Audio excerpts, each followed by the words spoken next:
Hello everyone, I hope you all are doing very well. So in today's class we will start from question number 5 of exercise 6.5. So exercise 6.5 पे previously दो lectures upload किए हुए हैं. First lecture में हमने question number 3 किया था, उससे नेक्स्ट लेक्चर मीन्स एक्सरसाइज 6.5 के पार्ट 2 में क्वेश्चन नंबर 4 अपलोड किया था. आज के लेक्चर में हमने question number 5 to question number 9 करना है, मीन्स कि एक्सरसाइज 6.5 कंप्लीट कर लेनी है. क्वेश्चन नंबर 5 देखेंगे, बहुत ही ईजी क्वेश्चन है, स्टेटमेंट वाले क्वेश्चन है, बहुत ईजी मेथड से मैं आप लोगों को समझाने वाली हूँ. सो क्वेश्चन नंबर 5 की स्टेटमेंट क्या है हमारे पास. Let Q and R be 2 points on the same bank of canal. The point P is placed on the other bank straight to point R. Find the width of the canal and the angle PQR in radian. सामने diagram given है. कैसे given है? ये हमारे पास एक bank of canal है. Bank of canal का मतलब होता है कि हमारे पास कोई नहर बह रही है, कोई लेक है. ठीक है, अब लेक किस डायरेक्शन में? यहाँ पे ऐसे इस तरह पानी आगे की तरफ जा रहा है. ये हमारे पास एक लेक है. उन्होंने कहा है कि लेक के एक साइड पे 2 पॉइंट्स है. मीन्स कि आप ऐसे समझिए, ये लेक बीच में जा रही है ना, इसके एक साइड पे 2 बंदे खड़े हुए हैं, एक का नाम Q, एक का नाम R है. इसी तरह बिल्कुल the point P is placed on the other bank, और पॉइंट P जो है ना वो बैंक के अदर साइड है, मीन्स के कैनाल के अदर साइड है. अगर Q और R इस साइड पे ना तो P उसके ऑपोजिट साइड सामने वाली साइड पे होगा. कैसे P आएगा? On the bank straight to the point R. जहाँ पे पॉइंट R है बिल्कुल उसके सामने पॉइंट P है. तो इस तरीके से हमारे पास डायग्राम भी बन जाएगी. अगर गिवन नहीं है स्टेटमेंट से भी आप खाली डायग्राम बना सकते हैं. अब इस क्वेश्चन में गिवन है, फाइंड हमने क्या करना है, एक तो width of the canal find करनी है. देखिए हमें एक ये बेस गिवन है, राइट ट्रायंगल बन रही है ना, राइट ट्रायंगल में देखिए ये हमारे पास बेस है, गिवन है. ये हमारे पास ये बीच में से कैनाल है ना, ये लेक जा रही है, ये हमारे पास नहर है. मीन्स के यहाँ से लेके RP टू R इसकी चौड़ाई हमने फाइंड करनी है. इसको हम क्या कहते हैं? परपेंडिकुलर कहते हैं P, और ये हाइपोटेन्यूज गिवन है. तो अब इसको यूज़ करके हम P फाइंड कर सकते हैं, बहुत ही ईजी सा है. और बाद में हमने एंगल PQR फाइंड करना है. तो सोल्यूशन देखते हैं इसका. ओके, तो सबसे पहले मेरे पास क्या चीज़ गिवन है, let width of the canal is equal to PR. ये जो हमारे पास नहर की चौड़ाई थी इसको हमने क्या कहा था, डायग्राम में भी PR गिवन है. फिर अब हमने ये चीज़ फाइंड करनी है ना, मीन्स हमने क्या फाइंड करना है, P फाइंड करना है. P पास हमने एक साइड फाइंड करनी है ना, ये वाली साइड हमने फाइंड करनी है. तो जब भी हमारे पास एक राइट ट्रायंगल गिवन होती है और ट्रायंगल की 2 साइड्स गिवन होती है, तो थर्ड साइड हम कैसे फाइंड करते हैं? पाइथागोरस थ्योरम अप्लाई करके. क्या फॉर्मूला होता है? h² is equal to P² plus B². h की जगह h की वैल्यू, हाइपोटेन्यूज हमारे पास क्या है, P2Q है. परपेंडिकुलर की क्या वैल्यू है, P2R. एंड बेस क्या है हमारे पास, Q से लेके R. अब इनकी जगह इनकी वैल्यूज पुट करें. P से लेके Q की क्या वैल्यू है, 13. P2R की क्या वैल्यू है, कुछ भी नहीं है, फाइंड करना है तो उसको एज इट इज रखते हैं. Q2R की क्या वैल्यू है, 5 है, उसकी जगह 5 पुट कर लिए. 13 का स्क्वायर क्या होता है, 169. 5 का स्क्वायर क्या होता है, 25. अब यहाँ पे 25 ऐड हो रहा है, मीन्स दूसरी साइड पे आकर क्या हो जाएगा, सब्ट्रैक्ट. 169 में से 25 माइनस करना है, 144 आ जाएगा. दूसरी साइड पे PR पे स्क्वायर है, हमें सिंपल PR की वैल्यू चाहिए, मीन्स के दोनों साइड्स पे स्क्वायर रूट ले लेंगे. तो स्क्वायर रूट 144 इक्वल होता है 12 के, और यहाँ पे स्क्वायर रूट से कैंसिल हो जाएगा. तो P2R हमारे पास वैल्यू आ रही है 12. इसका मतलब है कि जो total width of the canal थी ना, नहर की चौड़ाई, वो 12 मीटर आ गई है. ठीक है, 5 के साथ भी मीटर है, 13 के साथ भी मीटर है, इसलिए यहाँ पे भी जो वैल्यू फाइंड करेंगे ना उसके साथ भी आपने मीटर लिख लेना है. अब दूसरी चीज़ हमने क्या फाइंड करनी थी, दूसरी चीज़ लिखी हुई थी and angle PQR in radian. Angle PQR है, तो जब भी PQR 3 अल्फ़ाबेट्स लिखे हुए हैं ना, ऐसे PQR, तो हमेशा जो भी दरमियान में लिखा होता है ना वो एंगल हमने फाइंड करना है. अब दरमियान में क्या आ रहा है, Q आ रहा है ना, इसका मतलब है कि मैंने एंगल Q फाइंड करना है. कैसे? एंगल Q यहाँ पे है ना. अब देखिए मेरे पास P की वैल्यू भी है, B की वैल्यू भी है, H की वैल्यू भी है. तीनों वैल्यूज़ जब है तो तीनों ऑप्शन है, tan यूज़ कर लें, sin यूज़ कर लें, cos यूज़ कर लें. तो सबसे इजी फार्मूला हम लोग यहाँ से देख के कर लेते हैं कि लेट्स से यहाँ पे मैंने sin चूज़ कर लिया. sin theta is equal to P/H. P क्या है, PR. H क्या है, P/Q. तो P/H फार्मूला होता है. अब यहाँ से मैंने एंगल फाइंड करना है, मीन्स कि यहाँ पे साइन मल्टीप्लाई हो रहा है ना, दूसरी साइड पे आके डिवाइड हो जाएगा. डिवाइड का मतलब है कि दूसरी साइड पे आके साइन इन्वर्स हो गया. परपेंडिकुलर की वैल्यू 12 है, हाइपोटेन्यूज की वैल्यू 13 है. 12 को 13 से डिवाइड करें, जो आंसर आएगा वो यहाँ लिख लेना है. अब इस नंबर का आपने साइन इन्वर्स ले लेना है, मीन्स शिफ्ट प्रेस करें, साइन प्रेस करेंगे तो ये आंसर आपके पास आ जाएगा. ठीक है, अब हमने एंगल फाइंड कर लिया. PQR फाइंड करना था ना, मीन्स कि हमने यहाँ पे एंगल Q फाइंड कर लिया. ये Q है, थीटा नहीं है, Q है. ठीक है, अब हमने अपने क्वेश्चन को रेडियन में कन्वर्ट करना है. रेडियन में कैसे कन्वर्ट करते हैं, अभी 6.1 में किया था. रेडियन में कन्वर्ट करने के लिए, ये डिग्री में है ना, अभी एंगल हमेशा डिग्री में होता है. रेडियन में कन्वर्ट करना होता है तो π/180 से सिंपल मल्टीप्लाई कर लेना है. अब पाई की जगह पाई की वैल्यू पुट करें 3.14. अब ऊपर वाले नंबर को ऊपर से मल्टीप्लाई करें, फिर जो आंसर आएगा उसको 180 से डिवाइड कर लें, तो आंसर क्या आएगा, 1.175. राउंड ऑफ कर रहे हैं तो 5 है, तो आपको पता है कि जब भी 5 होता है तो उससे प्रीवियस नंबर 1 इंक्रीज हो जाता है. अगर राउंड ऑफ करना होता है ना तो 5 या 5 से बड़ा अगर कभी नंबर हमारे पास होता है, जो भी होता है, तो उसकी वजह से प्रीवियस नंबर में हम 1 ऐड कर देते हैं. यहाँ पे क्या बन जाएगा, angle Q is equal to 1.18 radian. तो क्वेश्चन नंबर 5 हमारा कंप्लीट हो गया है। क्वेश्चन नंबर 6 भी बहुत ईजी सा क्वेश्चन है, वो देखते हैं। क्वेश्चन नंबर 6 क्या है, calculate the length x in the adjoining figure. ये हमारे पास दो फिगर्स गिवन है, जब भी दो फिगर्स ज्वाइन हुई होती हैं तो इसको कहते हैं एडजॉइनिंग फिगर्स। ठीक है, ध्यान से देखें, एक ये राइट ट्रायंगल बन रही है। राइट ट्रायंगल का मतलब है जब भी ये इस तरह का बॉक्स बन रहा होता है ना तो ये 90 का एंगल बन रहा होता है। एक हमारे पास ये वाली राइट ट्रायंगल है और एक हमारे पास ये वाली राइट ट्रायंगल है। मीन्स का एक राइट ट्रायंगल है ए डी बी और एक है सी बी डी, दो राइट ट्राइंगल्स हैं, दोनों को जोड़ा हुआ है, इसलिए हमारे पास एडजॉइनिंग फिगर है। अब हमने इसमें x की वैल्यू फाइंड करनी है। सबसे पहले डायग्राम में देखें x कहाँ आ रहा है, ये लिखा हुआ है b से लेके c की वैल्यू x है। इसका मतलब है कि आपने कैसे इसको सॉल्व करना है। दो ट्राइंगल्स है ना, हमने पहले सिर्फ ये सेकेंड वाली ट्राइंगल को अगर आप कंसीडर करें, ठीक है, मीन्स के बी सी डी ट्राइंगल हम ले रहे हैं। तो यहाँ पे देखें हमारे पास इसकी वैल्यू भी है, हमेशा 90 के सामने वाली साइड h होती है। इसको p ले लें या इसको p ले लें, एक ही बात है। p और b में से आप कोई भी वैल्यू, एक को p चूज़ कर लें और एक को b चूज़ कर लें। तो 90 के सामने वाली ये वाली साइड h है, h की वैल्यू हमारे पास गिवन नहीं है, यहाँ पे कोई वैल्यू गिवन नहीं है। सिर्फ हमें लेट्स से कि यहाँ पे हम कहते हैं ये p है, p की वैल्यू गिवन है और b की जगह x पुट कर सकते हैं। तो अभी तो हम पैथागोरस थ्योरम अप्लाई नहीं कर सकते। पैथागोरस थ्योरम तो तब अप्लाई करते हैं ना जब तीन साइड्स हो, तीनों में से दो की वैल्यू गिवन हो और एक की वैल्यू फाइंड करनी हो। तो यहाँ पे तो अभी हमारे पास सिर्फ एक साइड की वैल्यू गिवन है 8। इसका मतलब ये अभी हम ये वाली राइट ट्रायंगल यूज़ नहीं करेंगे, अभी हम ये जो फर्स्ट वाली है ए बी डी इसको यूज़ करते हैं। अब इसमें देखें ये साइड भी गिवन है, ये 90 है, इसके सामने वाली साइड h है, इसको हम b कर लेते हैं और ये p वाली साइड हमने फाइंड करनी है। तो यहाँ पे हम पैथागोरस थ्योरम अप्लाई कर सकते हैं क्योंकि दो साइड्स गिवन है, थर्ड साइड हम फाइंड कर सकते हैं। अब इसका सोल्यूशन देखें। ओके, सो क्वेश्चन नंबर 6, सबसे पहले हम कौन सी ट्राइंगल ले रहे हैं, ए बी डी। ठीक है, ये हमारे पास एक राइट एंगल ट्राइंगल है। तो फॉर्मूला क्या होता है, H square is equal to P square plus B square. 90 के सामने वाली साइड h होती है तो h की जगह उसकी वैल्यू 17 स्क्वायर। परपेंडिकुलर इसको कंसीडर कर लें या इसको कर लें, एक ही बात है। परपेंडिकुलर हम कहते हैं b से लेके d तक है, तो b टू d हमारे पास परपेंडिकुलर आ गया। बेस क्या है b टू a और b से लेके a की वैल्यू क्या है 10। अब इसको सॉल्व करते हैं। 10 का स्क्वायर क्या होता है 100, 17 का स्क्वायर क्या होता है 289। तो 100 यहाँ पे ऐड हो रहा है, दूसरी साइड पे आके सब्ट्रैक्ट हो जाएगा। सब्ट्रैक्ट करेंगे तो 189 आ जाता है। b से लेके d की वैल्यू चाहिए, इस साइड की वैल्यू चाहिए, तो दोनों साइड्स पे स्क्वायर रूट ले लेना। जब दोनों साइड्स पे स्क्वायर लेंगे तो ये स्क्वायर रूट से कट हो जाएगा और यहाँ पे 1 स्क्वायर रूट 189 लेंगे तो कोई आंसर आएगा। अब यहाँ तक भी अगर आपने करना है, बी डी की वैल्यू फाइंड करनी है तो कर लें, इससे कोई फ़र्क नहीं पड़ता, लेकिन मुझे यहाँ तक सिर्फ वैल्यू चाहिए, बी डी स्क्वायर तक वैल्यू चाहिए, इसलिए आगे करने की ज़रूरत नहीं है। ठीक है, यहाँ पे बी डी स्क्वायर पे हम स्टॉप हो जाते हैं। अगर आप कर भी लेते हैं कि कंफ्यूज हो रहे हैं कि हमें नहीं पता कि कहाँ तक स्टॉप करें, तो आप √189 ले लें, जो आंसर आ रहा है वहाँ तक भी ठीक है। अब देखें इसके बाद क्या करना है। अब हमने वाली ट्राइंगल फाइंड कर ली ना, मींस बी से लेके डी की वैल्यू फाइंड कर ली। फॉर एग्जांपल यहाँ पे वैल्यू आ रही है बी डी स्क्वायर की 189। अब हम ये दूसरी वाली राइट ट्राइंगल कंसीडर करते हैं, ट्राइंगल बी सी डी। ये वाली साइड फाइंड करनी है, ये वाली साइड गिवन है और ये वाली साइड अभी हमने फाइंड कर ली है। क्या फॉर्मूला होता है, now in triangle B C D H square is equal to P square plus B square. तो एच क्या है हमारे पास फिगर में 90 के सामने वाली साइड h होती है, मीन्स b से लेके d हमारे पास हाइपोटेन्यूज है। अब यहाँ पे बी डी स्क्वायर, परपेंडिकुलर क्या है c से d और बेस क्या है b से लेके c कहती है। अब इनकी जगह वैल्यूज पुट करते हैं तो बी डी स्क्वायर, इसीलिए अब मैंने यहाँ पे आगे सॉल्व नहीं किया था क्योंकि बी डी स्क्वायर की डायरेक्ट वैल्यू 189 आ रही है ना, तो वो इसकी जगह पुट कर सकते हैं। तो बी डी स्क्वायर की जगह उसकी वैल्यू 189 पुट करें। c से लेके d की वैल्यू क्या है, डायग्राम में देखें ये है, c से लेके d की वैल्यू है 8, तो इसकी जगह 8 पुट करना है। b से लेके c की जगह x लिखा हुआ है, तो 8 का स्क्वायर क्या होता है 64, यहाँ ऐड हो रहा है, दूसरी साइड पे सब्ट्रैक्ट होगा, तो 189 में से 64 माइनस करेंगे 125 आ जाता है। दोनों साइड्स पे स्क्वायर रूट लेंगे तो यहाँ पे स्क्वायर रूट से कट हो जाएगा और 125 हमारे पास इक्वल होता है 5 √5 की। डायरेक्ट कैलकुलेटर से भी आंसर आ जाएगा। और कैसे कर सकते हैं, जब दोनों साइड्स पे स्क्वायर लेंगे ना, 125 होता है, 25 को जब हम 5 से मल्टीप्लाई करते हैं तो फिर 125 आता है।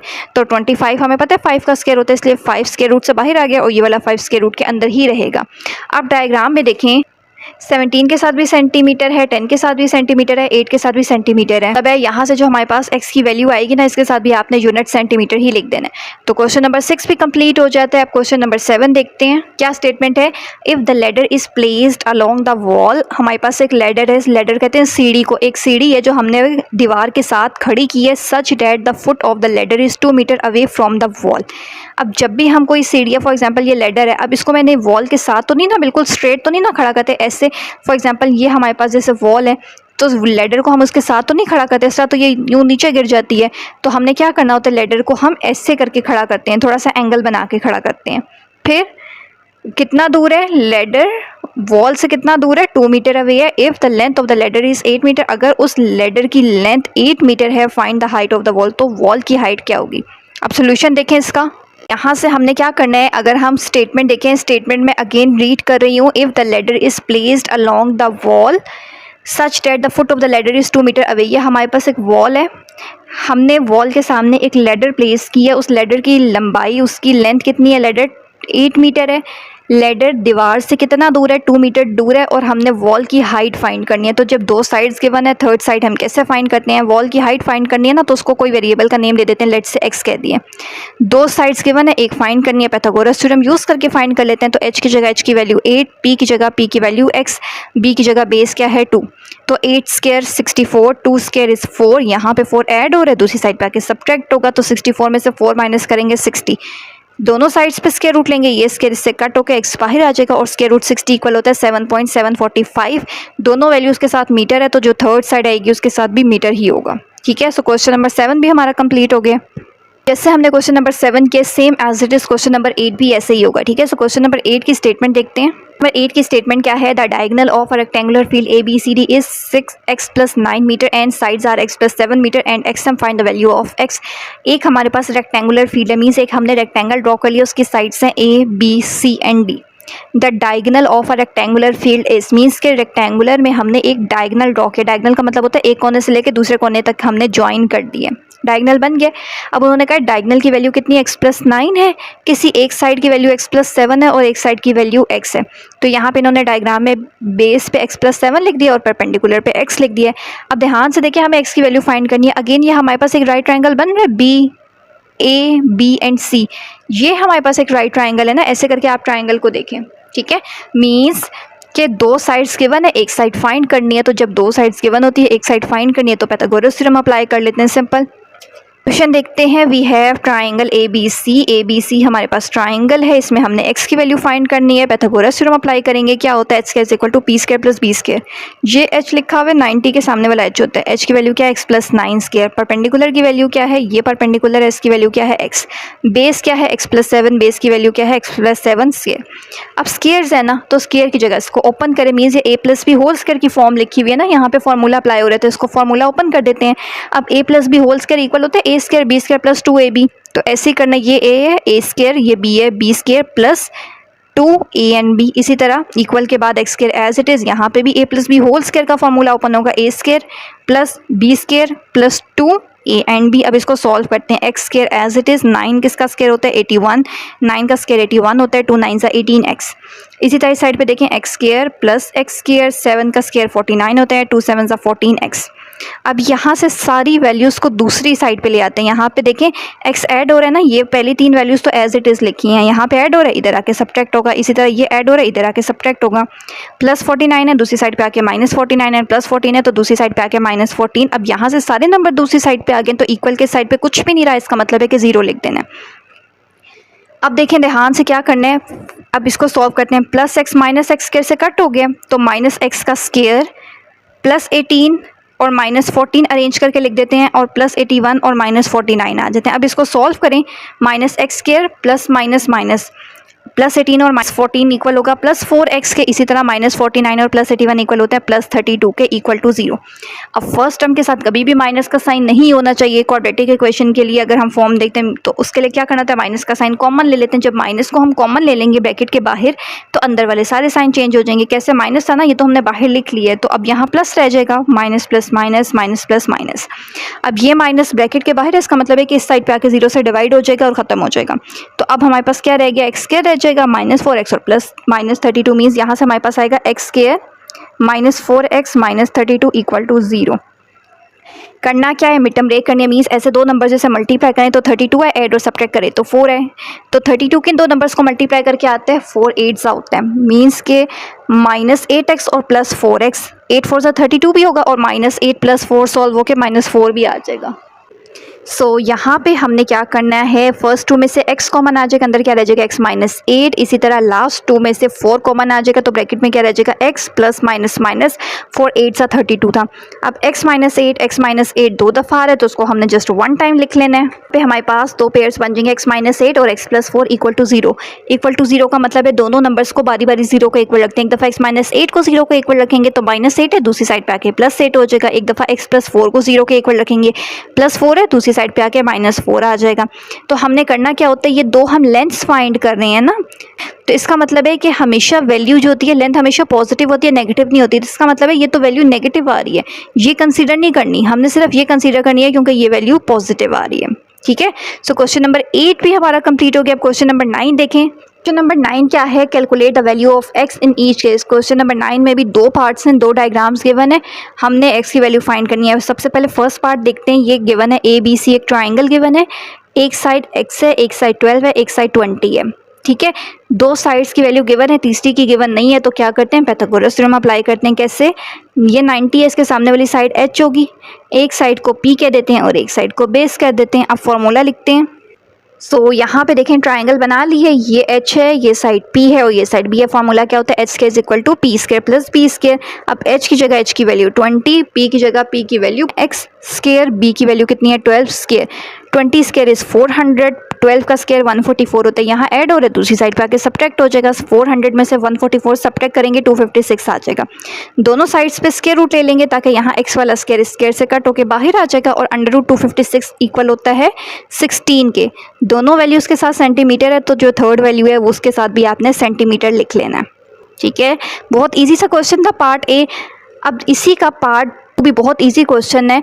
अगेन एडजॉइनिंग ट्राइंगल्स दे दिए हमें, क्या दिया हुआ है, x की वैल्यू फाइंड करनी है। ध्यान से देखें, एक ट्राइंगल है ADC, एक ट्राइंगल बनी हुई है इस तरह, इसको उन्होंने स्प्लिट किया हुआ, डिवाइड किया हुआ दो पार्ट्स में। जब डिवाइड कर लिए ना तो दो ट्राइंगल्स बन गई हैं, एक है ABD और एक है DBC। ठीक है, अब अगर मैं सिर्फ इस ट्राइंगल को देखूं कि इसमें x आ रहा है ना, तो अगर मैं खाली ट्राइंगल A B और D कंसीडर करती हूँ तो A से लेके B की वैल्यू भी पता नहीं है और D से लेके B की वैल्यू भी पता नहीं है। इसका मतलब है कि पहले मुझे ये वाली ट्राइंगल कंसीडर नहीं करनी। तो पहले हम कौन सी ट्राइंगल कंसीडर करेंगे, ट्राइंगल DBC। क्यों, क्योंकि D से लेके C की वैल्यू भी पता है और B से लेके C की भी वैल्यू पता है, दो साइड्स पता है, ये वाली साइड भी पता है, ये वाली साइड भी पता है। तो इन दोनों को यूज़ करके पाइथागोरस थ्योरम अप्लाई करके हम ये वाली साइड फाइंड कर सकते हैं। नीचे क्या पॉइंट दिया हुआ है कि B is equal to B to C, means जितनी B से लेके C की वैल्यू है ना उतनी A से लेके B की है। तो B से लेके C की वैल्यू अगर 4 है तो A से लेके B की वैल्यू भी 4 होगी। फिर भी अगर हमें ये वैल्यू पता चल भी गई है तो फिर भी अगर हम इस खाली ट्राइंगल में देखें, ये वाली साइड इसकी कोई वैल्यू नहीं है, इसकी वैल्यू है और इस साइड की कोई वैल्यू नहीं है। इसका मतलब है कि पाइथागोरस थ्योरम अभी ट्राइंगल ABD पे अप्लाई नहीं हो सकता। पहले हमने किस पे अप्लाई करना है, ट्राइंगल DBC पे, वहाँ से हम DB की लेंथ फाइंड करेंगे और फिर हम पाइथागोरस थ्योरम अप्लाई करते हैं। अब सोल्यूशन देखें, पहले मैंने ट्राइंगल कौन सी कंसीडर की है, DBC। ये 90 है, इसके सामने वाली साइड H होती है, ये वाली साइड जो नीचे की तरफ होती है ये बेस है और ये वाली साइड P है। फॉर्मूला लिख लिया यहाँ पे, triangle DBC using Pythagoras theorem. अब H की वैल्यू 5 है, perpendicular D to B find करना है। एज इट इज लिख देते हैं, बेस क्या है 4, 25 का स्क्वायर 25, 4 का स्क्वायर 16 ऐड हो रहा है, दूसरी साइड पे सब्ट्रैक्ट होगा। 25 में से 16 माइनस करेंगे तो 9 आ गया। स्क्वायर है तो दोनों साइड्स पे स्क्वायर रूट ले लेंगे तो ये स्क्वायर स्क्वायर से कट हो जाएगा और 9 स्क्वायर रूट 9 इक्वल होता है 3 के। मीन्स B से लेके D की वैल्यू जो है ना वो अब मुझे पता चल गई है, क्या आ गई है 3। तो अब मैं x की वैल्यू फाइंड कर सकती हूँ। ये जो मेरे पास एक ट्राइंगल बन रही है ना ADB, इसमें अब मुझे A से लेके B की वैल्यू भी पता है, बेस की भी पता है, B से लेके D की वैल्यू भी पता है, परपेंडिकुलर की भी पता है और H हाइपोटेन्यूज की फाइंड करनी है, तो वहाँ पाइथागोरस थ्योरम के थ्रू फाइंड कर सकते हैं।